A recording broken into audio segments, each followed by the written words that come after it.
Ito yung pinakamaganda, yung unexpected na susuklian ka ng Nepal. Sa mga naitutulong ko, hindi ako naghihintay ng kapalit mga te. Mas maganda kasi yung nakakatulong ka kesa yung tinutulungan ka. Nagulat nga ako dito sa Nepal, sabi niya kakain daw kami. May bit-bit siyang pagkain, sabi ko sino nagbigay niyan? My friend sabi niya sa akin, binili niya daw, hindi talaga kami masyado nagkakaintindihan.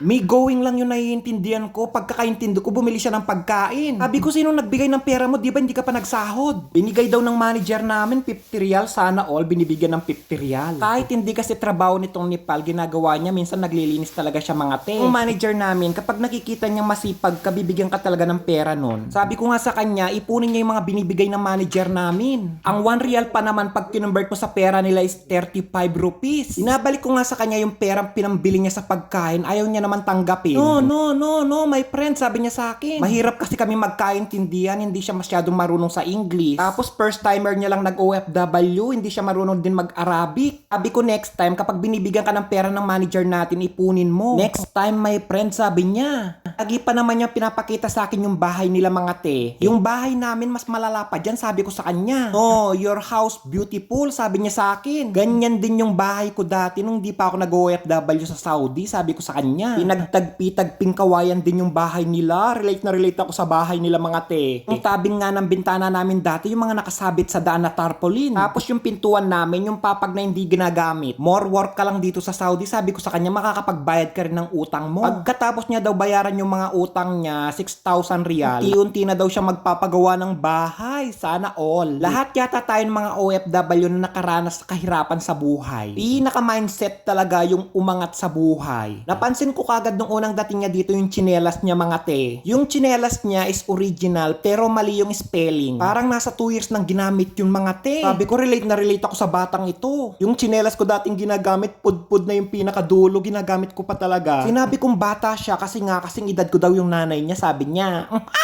39 years old din daw yung nanay niya. Tapos 23 years old ito. Inabukasan, binilang ko siya ng original na tsinelas. Alam niya nagbablog ako, sabi niya, videoan ko daw siya, i-upload ko daw sa Facebook. Eh di binidyoan ko siya, scripted yung pagkakabidyo kasi lumabas pa ako doon sa pintuan. Ibinalik pa namin sa karton yung tsinelas niya para mabidyoan ulit. Pagka-upload ko sa Reels, ako si Albert Vlogs nga pala yung Facebook page ko mga te. Wow, sana all, ang bait mo naman kabayan, sabi nila sa comment. Pero may nag-comment nun, sabi niya, nagbigay ka na nga, ibibidyoan mo pa. Totoo nga naman yung comment ni Gabayan, magbibigay ka na nga, bibidyoan mo pa. Siya naman kasi yung nagsabi na i-upload ko sa Reels. Masarap talaga sa pakiramdam kapag nakakatulong ka sa kapwa mo. Wag na wag ka maghihintay na may kapalit. Pero pag pinilit at nagpumilit at pinilit ka ng pinilit, ala syempre, ano pang hinihintay mo? Kunin mo na yung kapalit.